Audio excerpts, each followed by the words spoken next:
Gracias a ti por estar con nosotros. Saber para servir. Y el día de hoy, mis queridos amigos, hemos titulado a nuestro programa La sal de la vida, emociones y pensamiento. Justo la semana pasada hablábamos de este tema y les presenté algunas preguntas. Algunos de ustedes muy amablemente dieron su respuesta, lo que valoro enormemente y se los agradezco. Me llamó poderosamente la atención que en esas respuestas aparecían cosas muy claras respecto al conocimiento de la importancia que son y tienen las emociones en nuestra vida. Una persona, Alejandro, nos decía que la emotividad es importante porque nos da la capacidad de experimentar emociones. Y justamente esa capacidad de poder experimentar emociones, muchas veces no la acabamos, no la terminamos de desarrollar. Podríamos decir que las sentimos y las vivimos como en bruto, como un diamante que originalmente es un carbón. No nos damos el tiempo para poder conocer el brillo y las aristas de esa piedra, como no nos damos el tiempo para reconocer cuál es el potencial y cuáles son los peligros de nuestra propia emotividad. Pero curiosamente, la primera habilidad de la inteligencia emocional es ser conscientes de lo que estamos sintiendo. Y esto, queridos amigos, nos puede sonar a algo tan obvio, tan innecesario de decir, pero la realidad, queridos amigos, es que es indispensable reconocer que en muchas ocasiones una emoción tapa a otra y nos llegamos a confundir. He dado a lo largo del tiempo en diversos programas diversos ejemplos. La mamá preocupada, angustiada, temerosa porque el hijo no ha llegado y sin embargo cuando llega pues explota en un enojo que parece que lo único que predomina es la ira. Pero esa ira encubre muy fácilmente esa ansiedad y temor que la persona tenía. Las emociones se tapan unas a otras. Muchas veces nuestra tristeza encubre con extrema facilidad esa ira reprimida que nos sentimos incapaces de poder expresar.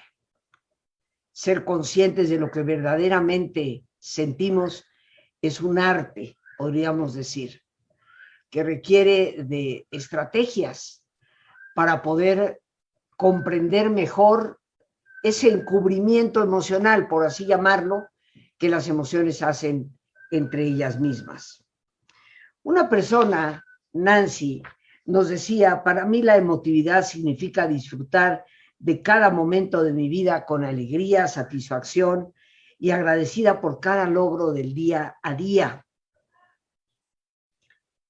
Y aquí está tocando nuestra amiga Nancy un tema muy importante. Y en esta respuesta que Nancy nos da, nos habla de la emotividad como esa capacidad de disfrutar cada momento con alegría y satisfacción. De hecho, el amor y la alegría van a constituir dos de los mejores antídotos para poder regular esas otras tres emociones que tristemente consideramos negativas, aunque no lo son.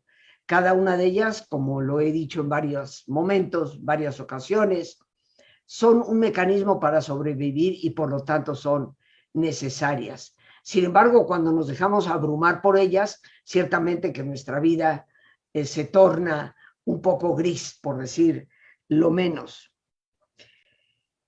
Otra persona, María de Guadalupe, decía, para mí la emotividad es el motor para arrancar un sueño lleno de fuerza, de voluntad y de poder verlo materializado. Y me parece que esta respuesta es muy importante, porque si no fuera por las emociones, queridos amigos, no arrancaríamos nuestros proyectos. Es más, no nos moveríamos. La vida sería completamente sosa, ¿no? Diría también aquí Bettina, para mí la emotividad significa sentir la vida. Y creo que esta es la razón por la cual tal vez he llamado al programa La Sal de la Vida. Seguramente tú, al igual que yo, hemos comido muchas veces platillos que están completamente sosos. Nos resultan un poco desagradables. Solo si tenemos mucha hambre terminamos no comiendo, pero si lo podemos dejar a un lado, qué mejor. Y una vida sin emociones es como una comida sosa. Definitivamente sin las emociones no construiríamos sueños y proyectos. Decía la abuelita, así nos puso en su respuesta: para mí, la emoción es tener algo en la vida para seguir adelante y tener siempre algo por qué luchar.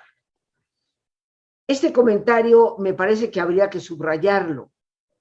Cuando algo no te motiva, ¿y qué quiere decir eso? Cuando no hay emoción en ese algo, es poco probable que perdures, que perseveres, que luches por ello. Sin emociones, definitivamente no hay sueños, no hay proyectos y no hay esa fuerza interna que nos impulsa a luchar por las cosas y a procurar obtenerlas.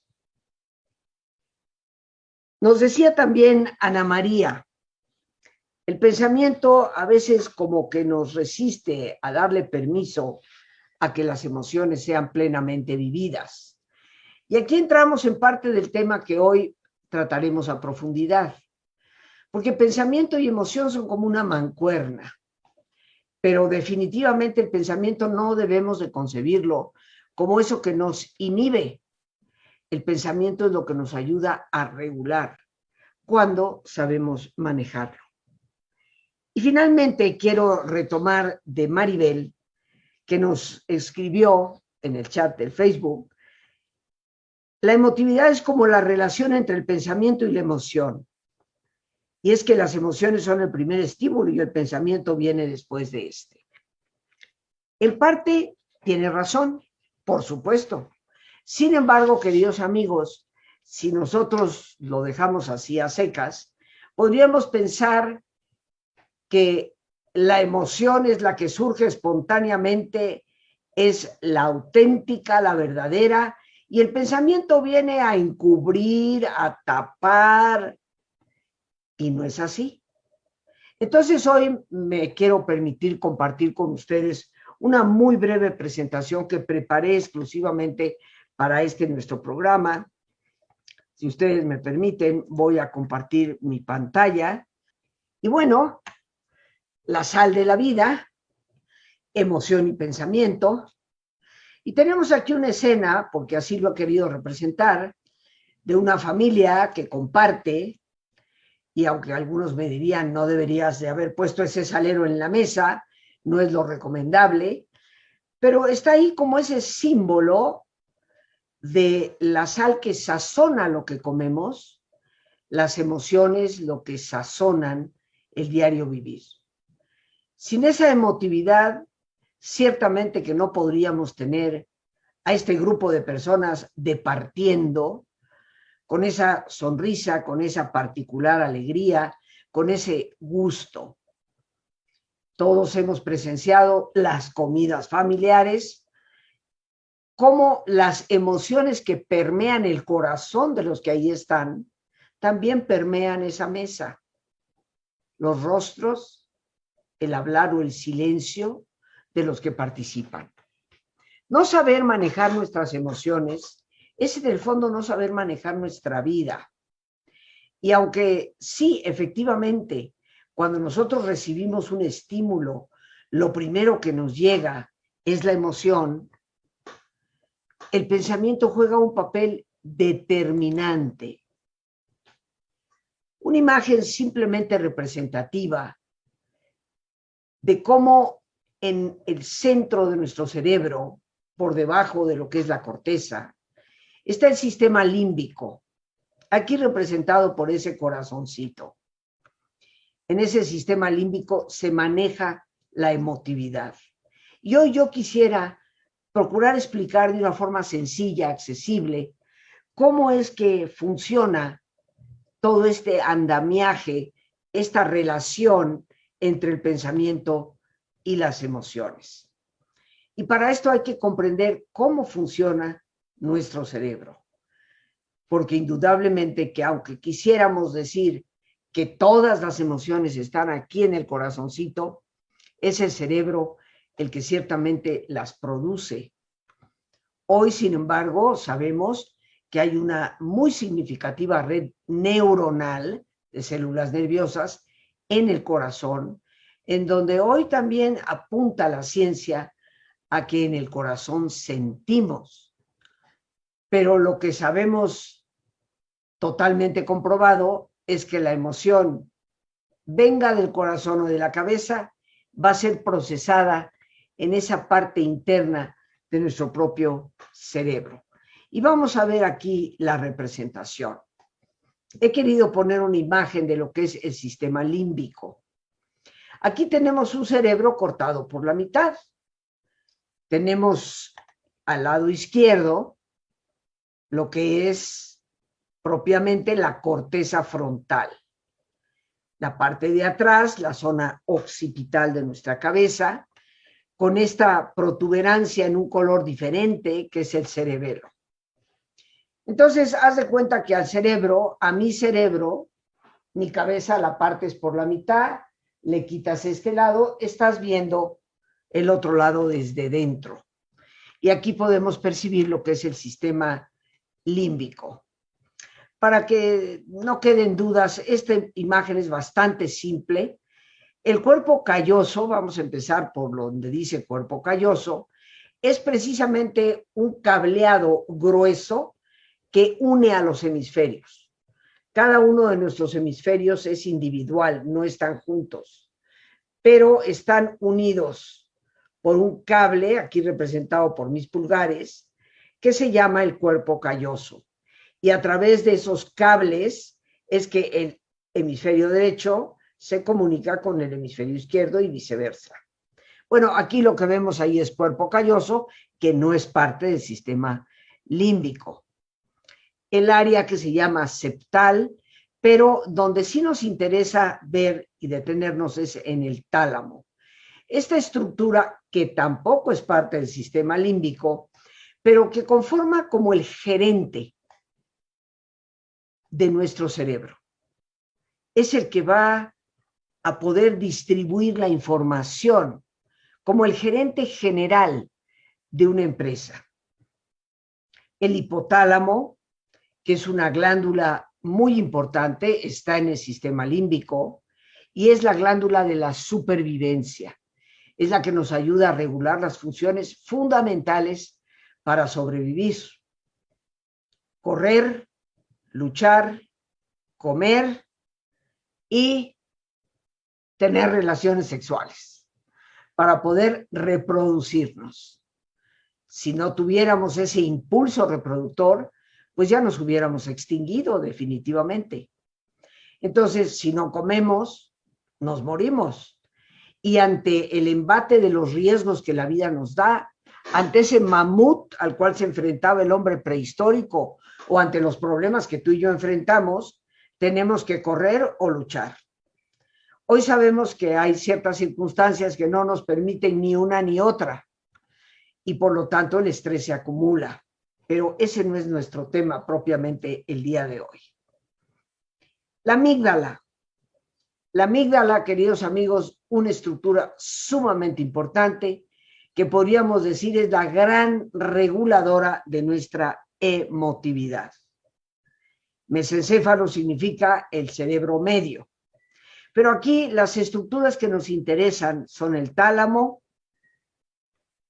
la amígdala, el hipocampo, que tiene que ver con la memoria y también está en el sistema límbico. ¿Qué pasa cuando tú y yo recibimos un impulso? Vamos a decir, una persona nos dice algo muy desagradable, que nos lastima, nos duele.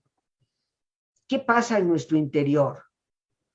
Cuando una de nuestras amiguitas en el Facebook nos decía primero llega la emoción y luego llegará el pensamiento, y me refiero precisamente a Maribel, sí tiene razón, pero podríamos decir que la emoción llega como en bruto, sin estar definida por completo. Es más que todo el impacto.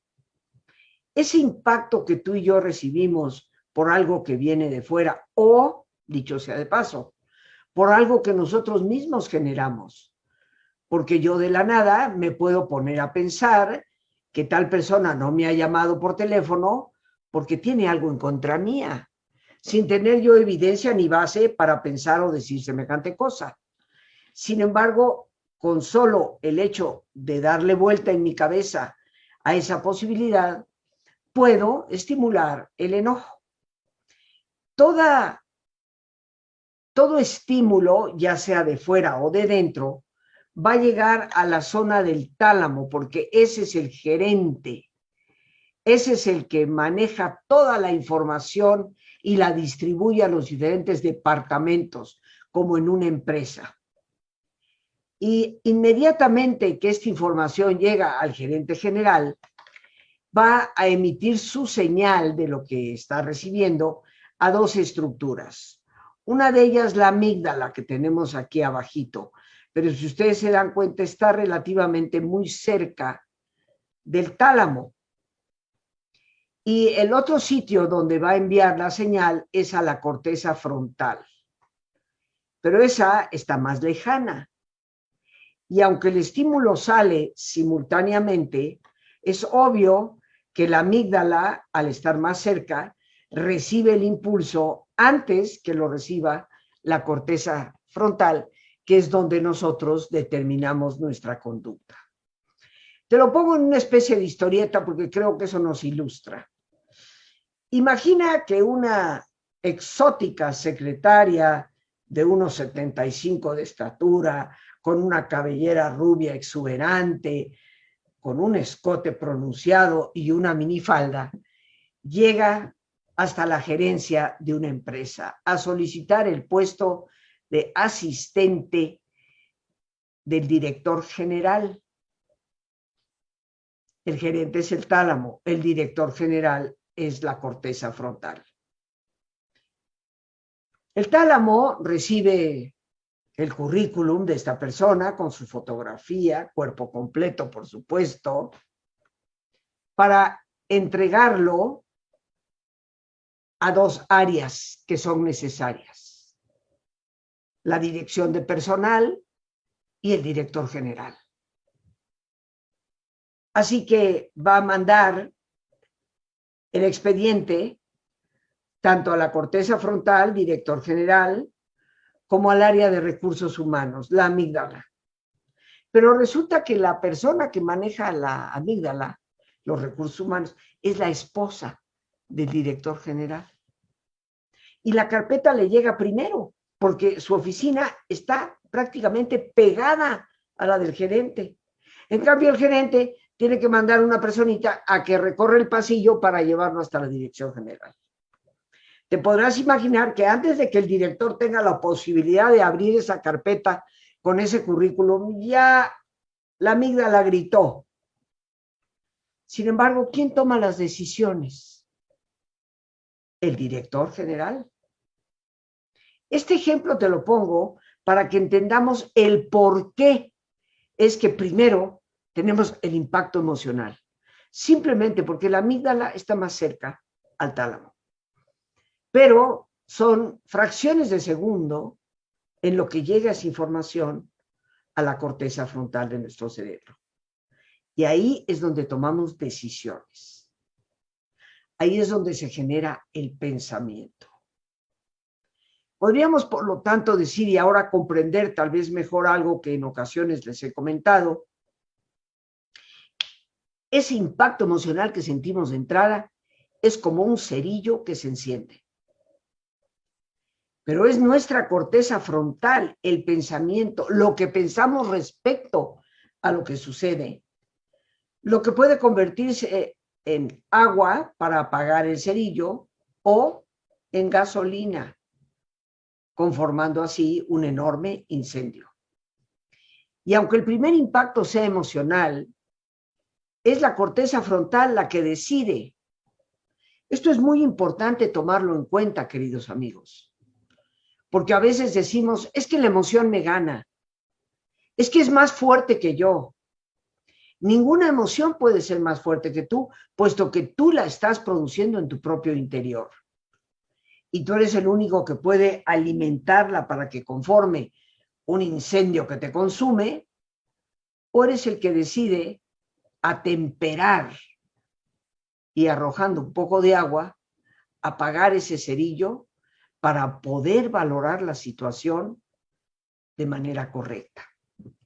Y hoy quiero aprovechar la oportunidad para invitarte a este taller Sabiduría Emocional. El manejo de la ira, el miedo, ansiedad y la tristeza. Pero también el potenciar el amor y la alegría. Le he llamado sabiduría emocional porque creo que la sabiduría va más allá de la inteligencia. La sabiduría integra precisamente esa capacidad tan importante de razonar, pero también la capacidad importantísima de intuir. Yo espero me des el privilegio de poder servirte. El teléfono para informes, ya sea telefónico o vía WhatsApp o Telegram o Signal, 55 37 32 9104. Te lo repito con gusto, 55 37 32 9104.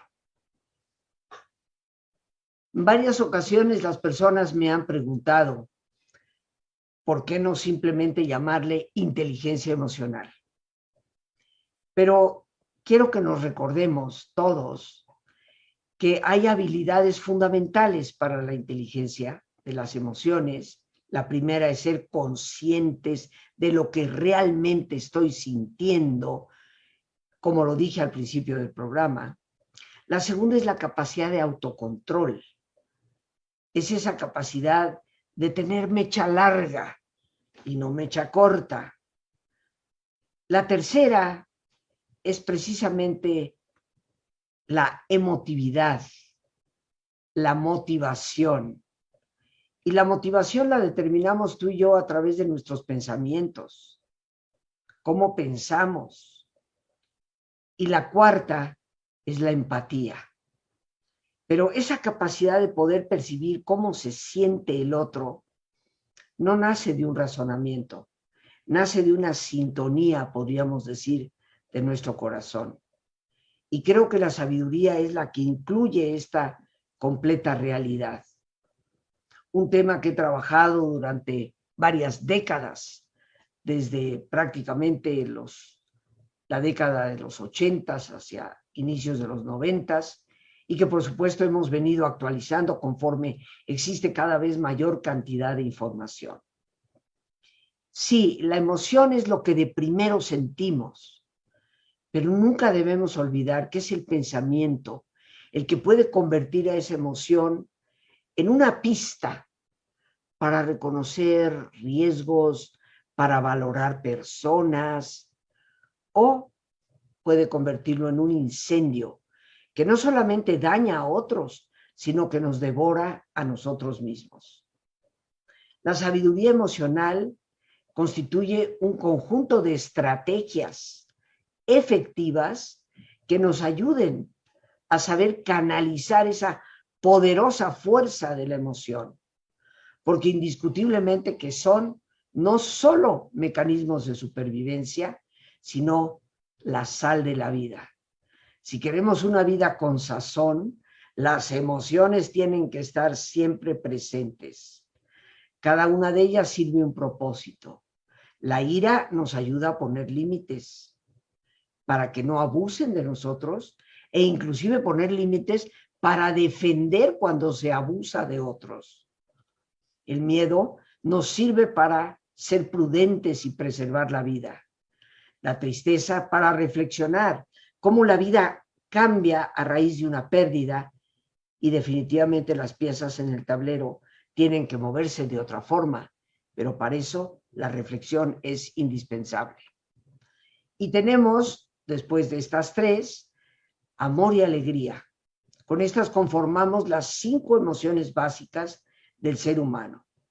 El amor, sin el cual no podríamos seguir existiendo, y la ausencia del amor es tal vez la causa más profunda de tanta violencia en que vivimos.